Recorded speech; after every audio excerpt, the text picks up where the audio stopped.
After a week of major service disruptions, the Women's Health Clinic on Graham Avenue will finally reopen tomorrow. A busted boiler, burst pipes and steam shut the building down for several days, forcing staff to reroute clients to other locations. And while renovations are underway, concerns are mounting. To explain, CTV's Alexandra Holyk joins us now live. Alexandra, you visited the clinic on Graham today. How did it look inside? Better than it did last week, Marilee. Now, the executive director tells me that there was water leaking along the walls, the main floor was flooded, and not to mention the steam that filled the three-story building too. Now, she says this isn't the first time that something like this has happened, and it probably won't be the last.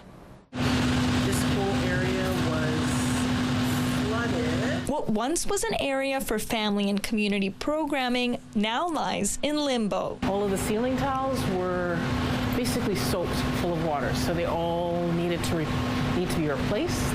For the last week, services at the Women's Health Clinic on Graham Avenue have been disrupted due to aging infrastructure issues. Things like our birth control and pregnancy counseling program, our general counseling program, and our eating disorder program, those were mostly switched to virtual or on the phone, and in some cases, if we could, move them to in person at one of our other locations. Despite the damage, Executive Director Kemlyn Nemard says services will be back up and running by Tuesday. It's safe to be in the building.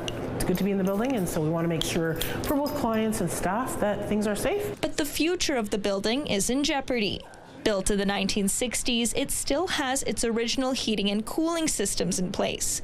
And when those fail, which they have twice in 6 months, the need to restore the space becomes much more apparent. We own the building, we've chosen to stay in the building and redevelop the building, and we've known that we need to do that now. We need to do it yesterday. But the clinic can't do that without funding, around $20 million of it.